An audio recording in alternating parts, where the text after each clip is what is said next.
Welcome back to you विद्यार्थी। I am Akanksha, your English teacher. और आज हम करने वाले हैं आपके इस चैप्टर के आगे के क्वेश्चन आंसर्स। तो ये अगला वाला पार्ट है जो कंटिन्यू होने वाला है। तो उससे पहले मैं आपको बता दूं कि अगर आप ढूंढ रहे हैं कोई ऐसा ऑल इन वन प्लेटफॉर्म जहां आपको हर क्लास में, हर सब्जेक्ट में, हर चैप्टर के एमसीक्यू, सैंपल पेपर, एनसीईआरटी के सॉल्यूशंस, साथ ही साथ प्रीवियस ईयर के क्वेश्चन आंसर्स और मिल जाए वीडियोस और समरी, तो ये वही प्लेटफॉर्म है, आप ही के लिए अवेलेबल है। सारी चीजें आप डाउनलोड कर सकते हैं, वो भी फ्री में। तो देख क्या रहे हैं, फटाफट से वीडियो देखिए और उसके बाद कर लीजिए डाउनलोड जो चाहिए वो। तो चलिए आइए क्वेश्चन आंसर्स को स्टार्ट करते हैं। नमस्ते स्टूडेंट्स और वेलकम। क्या आप अपने इंग्लिश सेंटेंसेस को और भी पावरफुल और डिस्क्रिप्टिव बनाना चाहते हैं? आज हम एक सुपर कूल ग्रामर टूल सीखेंगे जिसका नाम है पार्टिसिपल्स। चलिए शुरू करते हैं। चलिए स्क्रीन पर इन सेंटेंसेस को देखते हैं। The living root bridges creating a striking visual contrast surrounding rugged terrain. यहाँ इन हाइलाइटेड वर्ड्स लिविंग, स्ट्राइकिंग और रगड को देखिए। आमतौर पर ये वर्ब्स होते हैं, लेकिन यहाँ ये एडजेक्टिव्स की तरह काम कर रहे हैं। जब वर्ब्स ऐसे एडजेक्टिव्स बन जाते हैं तब हम उन्हें पार्टिसिपल्स कहते हैं। तो पार्टिसिपल आकर है क्या? सिंपल है, it's a verb that acts like an adjective. मतलब है तो ये एक वर्ब, पर ये एक नाउन को डिस्क्राइब करने का काम करता है, उसके बारे में एक्स्ट्रा डिटेल्स देता है। पार्टिसिपल्स दो तरह के होते हैं, प्रेजेंट और पास्ट। प्रेजेंट पार्टिसिपल्स जो यूजुअली आईएनजी से एंड होते हैं, उन एक्शंस के बारे में बताते हैं जो अभी हो रहे हैं, यानी ऑनगोइंग हैं। और पास्ट पार्टिसिपल्स जो अक्सर ईडी या ईएन से एंड होते हैं, उन एक्शंस के बारे में बताते हैं जो पहले ही फिनिश्ड या कंप्लीट हो चुके हैं। चलो एक प्रेजेंट पार्टिसिपल को एक्शन में देखते हैं। इस सेंटेंस को पढ़ो। People have seen these lights moving quickly. यहाँ मूविंग, हैंगिंग और फेडिंग, ये सभी वर्ड्स लाइट्स के ऑनगोइंग एक्शन को डिस्क्राइब कर रहे हैं, इसीलिए ये सभी प्रेजेंट पार्टिसिपल्स हैं। और अब एक पास्ट पार्टिसिपल का example, when the vehicles are parked at the indicated spot. यहाँ पार्क्ड और इंडिकेटेड हमें उन एक्शंस के बारे में बताते हैं जो हो चुके हैं। गाड़ियां पार्क हो चुकी हैं, स्पॉट इंडिकेट हो चुका है, इसलिए ये पास्ट पार्टिसिपल्स हैं। अब जब आप बेसिक समझ गए हैं, चलो अपनी नॉलेज को टेस्ट करते हैं। अपनी नोटबुक और पेन रेडी कर लीजिए और चलिए साथ में कुछ क्वेश्चन सॉल्व करते हैं। First question. The blank marble monument looks even more spectacular in the moonlight. आपके options हैं stand, amaze, carve, scatter या glow. सोचिए इसके बारे में और अपना आंसर लिखिए। और सही जवाब है glowing, the glowing marble monument. बहुत बढ़िया। हम glowing इसीलिए यूज कर रहे हैं क्योंकि ये एक ongoing एक्शन है। monument अभी right now glow कर रहा है। ये एक present participle है। चलिए अगले क्वेश्चन पर। The dash view of the Himalayas from Darjeeling attracts visitors from all over the world. Option same है, आपको क्या लगता है यहाँ कौन सा वर्ड आएगा? अपनी नोटबुक में लिखिए। And the answer is amazing. The amazing view of the Himalayas. Perfect. Amazing यहाँ एक present participle है जो व्यू की continuous quality को describe कर रहा है, एक ऐसी quality जो लोगों को लगातार amaze करती है। Question number 3. The Sun Temple in Konark features intricately blank stone wheels and walls. Options वही हैं। ये थोड़ा ट्रिकी हो सकता है, तो ध्यान से सोचिए। चलिए आंसर देखते हैं। सही जवाब है carved. The Sun Temple features intricately carved stone wheels. आप तो एक्सपर्ट हो गए हो। हम पास्ट पार्टिसिपल carved यूज करेंगे क्योंकि कार्विंग का काम पास्ट में कंप्लीट हो चुका है। आप लोग बहुत अच्छा कर रहे हैं। बस 2 क्वेश्चंस और, चलिए इसी मोमेंटम को बनाए रखते हैं। Here's question 4. Dash, at a height of 182 meters, the Statue of Unity is dedicated to Sardar Vallabhbhai Patel. इस ब्लैंक में क्या आना चाहिए? जल्दी से लिख लीजिए। सही जवाब है standing. Standing at a height of 182 meters. हम यहाँ प्रेजेंट पार्टिसिपल स्टैंडिंग यूज कर रहे हैं क्योंकि ये स्टैचू की करंट यानी अभी की ऑनगोइंग स्टेट को डिस्क्राइब कर रहा है। ओके, अब फाइनल क्वेश्चन का टाइम है। The travel islands of the Andaman and Nicobar offer some of the cleanest beaches in India. चलिए इसे भी सही करके दिखाइए। You can do it. और फाइनल आंसर है scattered, the scattered islands of the Andaman and Nicobar. Scattered यहाँ एक पास्ट पार्टिसिपल है क्योंकि ये एक कंप्लीटेड एक्शन को डिस्क्राइब कर रहा है। आइलैंड्स पहले से ही फैले हुए हैं। सो आज का पजल है कि एक वर्ब, एन एक्शन वर्ड, एक नाउन की तरह कैसे काम कर सकता है। Sounds a little confusing, right? But don't worry, हम इस पजल को साथ में सॉल्व करेंगे। चलो let's look eight an example. Screen पर जो सेंटेंस है उसे देखो। Crossing the many waterways was difficult.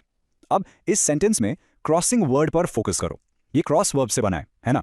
But यहां ये एक नाउन की तरह काम कर रहा है, मतलब it's the subject of the sentence. तो जब कोई वर्ब एक नाउन का काम करता है, उसके लिए एक स्पेशल इंग्लिश टर्म है और वो है gerund. Let's see what a gerund really is. A gerund is a verb form that functions as a noun and always ends in I N G. इसका मतलब बहुत सिंपल है बच्चों। एक जेरंड वर्ब का ही एक फॉर्म है जो एक सेंटेंस में एक नाउन का काम करता है, और इसको पहचानने का सबसे आसान तरीका, well, it always ends with ing. Okay, so let's see कि जेरेंड्स एक सेंटेंस में क्या क्या काम कर सकते हैं. फर्स्ट, एज अ सब्जेक्ट, जैसे swimming is my favourite hobby. यहाँ स्विमिंग सेंटेंस का सब्जेक्ट है. सेकंड, एज एन ऑब्जेक्ट, जैसे I enjoy reading books. What do I enjoy? Reading. तो रीडिंग यहाँ ऑब्जेक्ट है. एंड थर्ड, एक प्रपोजिशन के बाद, जैसे she is interested in learning. अब इन सारे ing वाली वर्ड्स में एक छोटा सा ट्विस्ट है. एक होता है जेरेंड और दूसरा होता है participle. But don't you worry, इन दोनों के बीच का डिफरेंस समझना सुपर इजी है. तो इन दोनों में मेन डिफरेंस क्या है? It's really simple. एक जेरेंड हमेशा एक नाउन होता है, यानी किसी एक्टिविटी या चीज का नाम, जबकि एक participle on the other hand हमेशा एक एडजेक्टिव होता है, यानी वो किसी नाउन के बारे में कुछ बताता है, उसको डिस्क्राइब करता है. So just remember this simple rule. A gerund is a thing and a participle describes the thing. चलिए, अब जो हमने सीखा है उसे अप्लाई करके देखते हैं. Will solve the first sentence together. Ready? Okay, first sentence है dancing is a great way to express emotions. अब सब लोग सोचो, यहां पर डांसिंग क्या है? Is it the name of an activity, मतलब एक नाउन, या फिर ये किसी चीज को डिस्क्राइब कर रहा है? You got it. The answer is G for gerund, क्योंकि यहाँ डांसिंग सेंटेंस का सब्जेक्ट है, ये एक एक्टिविटी का नाम है, और जो शब्द नाउन का काम करे वो क्या होता है? एक जेरेंड. Simple, right? ऑसम. अब टाइम है एक क्विक क्विज का. मैं सेंटेंस रीड करूंगी और आप सब अपनी नोटबुक में आंसर लिखना. G फॉर जेरेंड और P for participle. Get ready. Question number 2. Travelling can broaden your perspective. सोचो जरा, what is travelling doing here? Gerund है या participle? And the answer is G for gerund. बिल्कुल सही. पहले वाले एग्जाम्पल की तरह यहाँ ट्रैवलिंग सेंटेंस का सब्जेक्ट है, ये उस एक्टिविटी का नाम है, इसलिए ये एक जेरेंड है. Next question. The following leaves signal the arrival of autumn. अब यहां ध्यान से सोचना, is falling the name of an activity या वो लीव्स को डिस्क्राइब कर रहा है? आस्क योरसेल्फ, कैसी लीव्स? और सही जवाब है P फॉर पार्टिसिपल. सी, यहाँ फॉलोइंग वर्ड हमें लीव्स के बारे में बता रहा है, उनको डिस्क्राइब कर रहा है, और जो वर्ड एक नाउन को डिस्क्राइब करता है वो होता है एक एडजेक्टिव, इसलिए यहाँ ये एक पार्टिसिपल है. चलो, let's look at the next one. She enjoys cooking new recipes for her family. यहां खुद से सवाल पूछो, what does she enjoy? What's the answer to that question? Cooking. यहां कुकिंग वर्ड एंजॉयज वर्ब का ऑब्जेक्ट है, इसका मतलब ये एक नाउन का काम कर रहा है, and that's why it's a gerund. Well done. Next, reading helps improve your vocabulary. I am sure ये देखने के बाद अब आपके लिए बहुत आसान हो गया होगा. जल्दी से सोचो, इस सेंटेंस का सब्जेक्ट क्या है? एकदम सही. It's a gerund.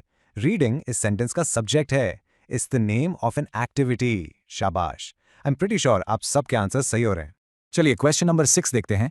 He watched the shimmering stars in the night sky. सोचो, इसमें शिमरिंग वर्ड क्या काम कर रहा है? Is it describing the stars? Yes, you got it. ये एक पार्टिसिपल है. यहाँ शिमरिंग हमें स्टार्स के बारे में बता रहा है कि वो कैसे थे. दे वर शाइनिंग. तो शिमरिंग एक एडजेक्टिव है, इसलिए ये एक पार्टिसिपल है. Okay, the last question. ये थोड़ा सा ट्रिकी है, सो पे close attention. Forgetting the keys inside, Kanchan locked the door. आराम से सोचो. And the correct answer is P for participle. I know, ये थोड़ा अलग था. यहाँ पर फॉरगेटिंग द कीज इनसाइड, ये पूरा फ्रेज कंचन को डिस्क्राइब कर रहा है. ये बता रहा है कि कंचन ने किस कंडीशन में डोर लॉक किया. Since it's describing the noun Kanchan, forgetting here is a participle.